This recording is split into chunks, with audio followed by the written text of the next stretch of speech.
একটি দেশের আদালত পাড়ায় যদি একজন সরকারি আইনজীবীর জীবন নিরাপত্তা না থাকে, তাহলে বুঝতে হবে এই উগ্র সাম্প্রদায়িক গোষ্ঠী কতটা ভয়াবহ এবং কতটা দুর্বৃত্ত এবং কতটা আগ্রাসী ভূমিকায় তারা পরিণত হয়েছে। আমরা বহু আগেই সতর্ক করেছিলাম, ইসকনের বিরুদ্ধে আমরা বছরের পর বছর কথা বলেছি। এই ইসকনকে যদি, তাদের অগ্রযাত্রাকে যদি রুখে না দেওয়া যায়, বাংলাদেশের স্বাধীনতা বিপন্ন হবে। জাতি ধর্ম নির্বিশেষে বাংলাদেশের সাম্প্রদায়িক সম্প্রীতির যে স্থিতিশীল পরিবেশ, এই পরিবেশকে ওরা জাহান্নামের আগুন দিয়ে জ্বালিয়ে পুড়িয়ে ছারখার করবে। আমরা অবাক বিস্ময়ে তাকিয়ে আছি বাংলাদেশের বিচার ব্যবস্থার দিকে, সর্বোচ্চ আদালতের দিকে। এখনো ইসকনকে নিষিদ্ধ করা হয় নাই। আজ আমরা ফরিদপুরের গণসমাবেশ থেকে ঘোষণা করতে চাই, এই ইসকন নামক সাম্প্রদায়িক উগ্র জঙ্গিবাদী গোষ্ঠীকে যদি নিষিদ্ধ না করা হয়, বাংলার মাটিতে ইসকনকে অবাঞ্ছিত করতে, উৎখাত করতে যা করতে হয় আমরা নিজেরাই তা করব।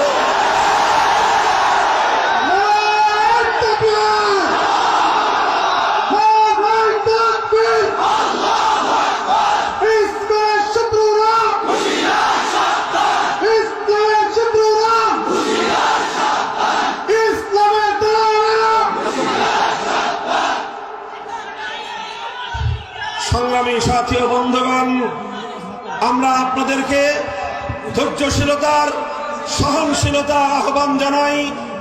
আমরা দেশবাসীকে সে আহ্বান জানাতেই থাকব।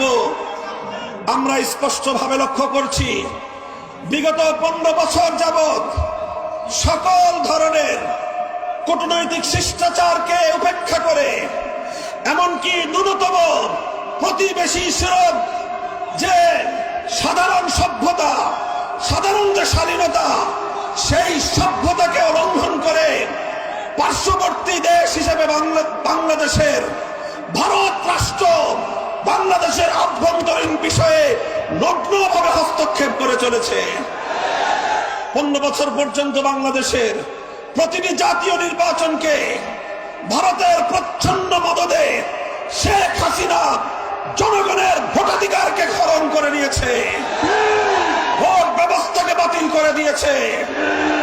সর্বোচ্চ আদালত বিচার ব্যবস্থায় তার নিজের দলীয় লোকদেরকে নিয়োগ করে সর্বোচ্চ বিচারকের আসনকে পর্যন্ত কলঙ্কিত করেছে।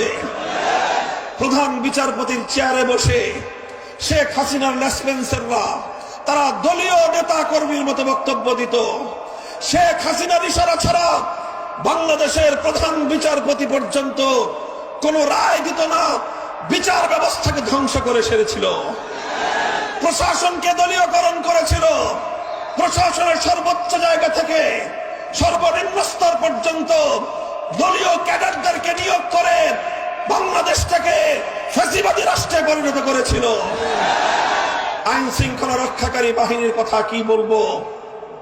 এই আমাদের প্রিয় পুলিশ বাহিনী, যাদের দীর্ঘ ঐতিহ্য ছিল, ৭১ মুক্তিযুদ্ধের রণাঙ্গন থেকে যারা যাত্রা শুরু করেছিল, সেই পুলিশ বাহিনীকে দলীয় পেটোয়া বাহিনীতে পরিণত করে বাংলাদেশের সকল পুলিশদেরকে সে তার নিজস্ব দলীয় গুন্ডায় পরিণত করেছিল।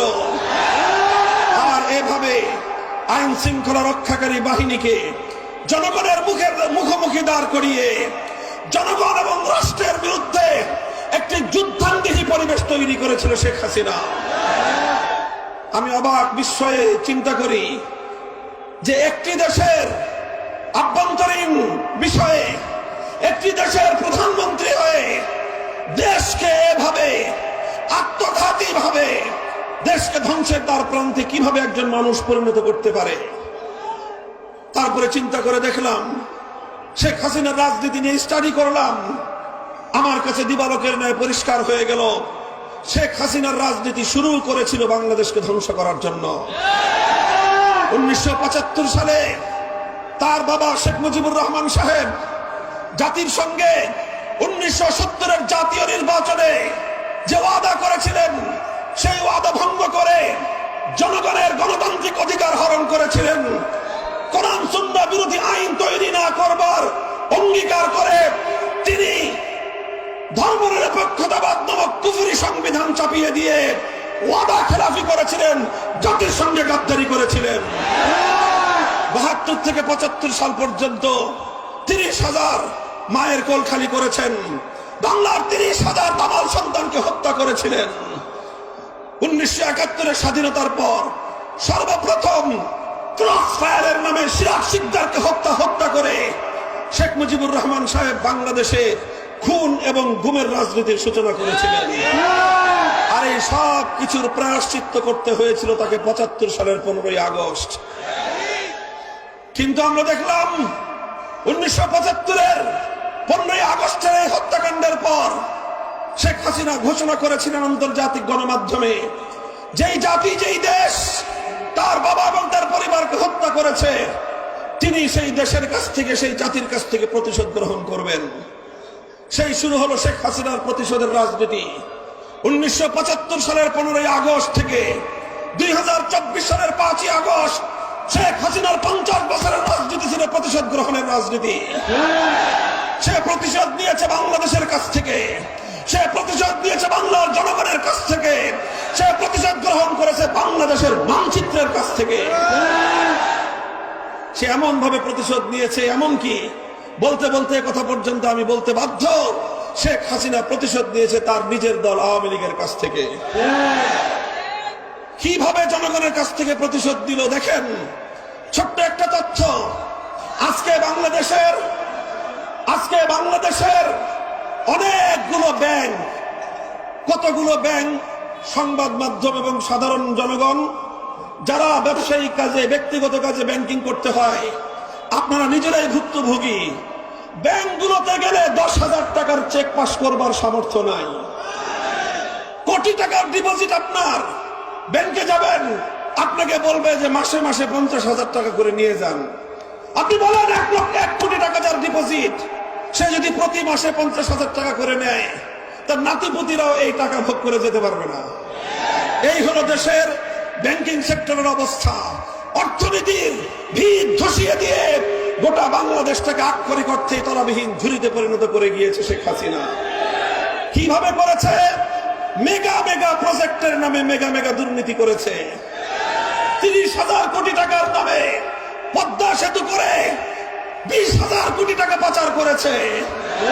এভাবে প্রতিটি মেগা প্রজেক্ট থেকে 2 গুণ 3 গুণ বেশি খরচ দেখিয়ে শেখ হাসিনা এবং তার ঘনিষ্ঠ লোকজন গোটা বাংলাদেশের, এখানে লক্ষ কোটি বাঙালিদের, প্রবাসী বাঙালিদের, ব্যবসায়ী বাংলাদেশের মানুষদের কষ্টার্জিত ঘাম ঝরানো অর্থ, যেটা দিয়ে তিলে তিলে দেশ এগিয়ে যাচ্ছিল, সেই সব অর্থ পাচার করে বাংলাদেশকে ধ্বংস করে দিয়েছে। আমি চিন্তা করি, একটা মানুষ, তাও বিধবা, একজন বিধবা নারী, একটা ছেলে আর একটা মেয়ে আছে, এই ছেলে মেয়েকে আগে থেকে দেশের বাইরে সেটেল করেছে। আর একটা বোন ছিল, এই মহিলা প্রায় 80 বছরের কাছাকাছি, তার এত হাজার হাজার কোটি টাকা দুর্নীতি করবার এবং পাচার করবার প্রয়োজনটা কি ছিল? পরে আমার কাছে মনে হয়েছে আসলে টাকার লোভে শেখ হাসিনা অর্থ পাচার করে নাই, সে বাংলাদেশের কাছ থেকে প্রতিশোধ গ্রহণ করতে চেয়েছে। বাংলাদেশের অর্থনীতি ধ্বংস করাই ছিল তার উদ্দেশ্য। বাংলাদেশ যেন বিশ্ব দরবারে মাথা উঁচু করে দাঁড়াতে না পারে, বরং বাংলাদেশ যেন চিরদিন ভারতের করতলগত একটি অঙ্গরাজ্যের মতো থাকে, সেটাই ছিল শেখ হাসিনার রাজনীতির প্রধান কথা।